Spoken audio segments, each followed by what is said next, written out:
കൊല്ലം ചെങ്കുളത്ത് സ്ത്രീധനം നൽകാത്തതിന്റെ പേരിൽ യുവതിയെ പട്ടിണിക്കിട്ട് കൊന്നു. ഓയൂർ സ്വദേശിനിയായ തുഷാരയാണ് മരിച്ചത്. പോഷകാഹാരം ലഭിക്കാത്തതുമൂലം ന്യൂമോണിയ ബാധിച്ചതാണ് മരണകാരണമെന്ന് പോസ്റ്റ്മോർട്ടം റിപ്പോർട്ടിൽ പറയുന്നു. കേസിൽ തുഷാരയുടെ ഭർത്താവിനെയും ഭർത്തൃമാതാവിനെയും പോലീസ് അറസ്റ്റ് ചെയ്തു. കഴിഞ്ഞ മാർച്ച് 21-ന് അർദ്ധരാത്രിയിലാണ് തുഷാര മരിച്ചത്.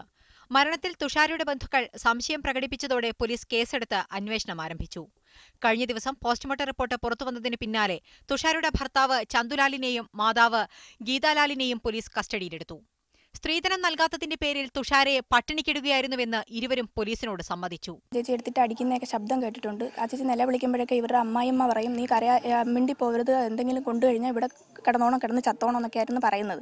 ഞങ്ങളെ കാണാനൊന്നും പറ്റത്തില്ലാണ്ട് ഇത് മൊത്തം അടച്ചു മൂടിക്കെട്ടിയാ വെച്ചേക്കുന്നത്. മരണസമയത്ത് തുഷാരയ്ക്ക് 20 കിലോ മാത്രമായിരുന്നു ശരീരഭാരം. കൊടിയ മർദ്ദനങ്ങൾ തുഷാരക്കേറ്റിരുന്നതായും പോസ്റ്റ്മോർട്ടം റിപ്പോർട്ടിൽ ചൂണ്ടിക്കാണിക്കുന്നു. 2-3 ദിവസത്തിന് മുമ്പ് ഞാനിവിടെ വന്നു കഴിഞ്ഞപ്പോഴും പറഞ്ഞത് അവരെല്ലാവരും ആശുപത്രി പോയിരിക്കുക. അന്ന് ഈ ചന്തുലാലിൻ്റെ പെങ്ങളുടെ ഭർത്താവാണ് പറയുന്നത്.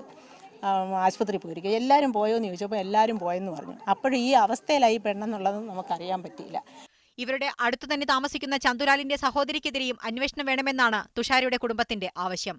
3ഉം 1.5 വയസ്സ് പ്രായമുള്ള 2 കുട്ടികളാണ് തുഷാരയ്ക്കുള്ളത്. ഇവരുടെ സംരക്ഷണം ചൈൽഡ് വെൽഫെയർ കമ്മിറ്റി ഏറ്റെടുത്തു. മീഡിയ 1 കൊല്ലം.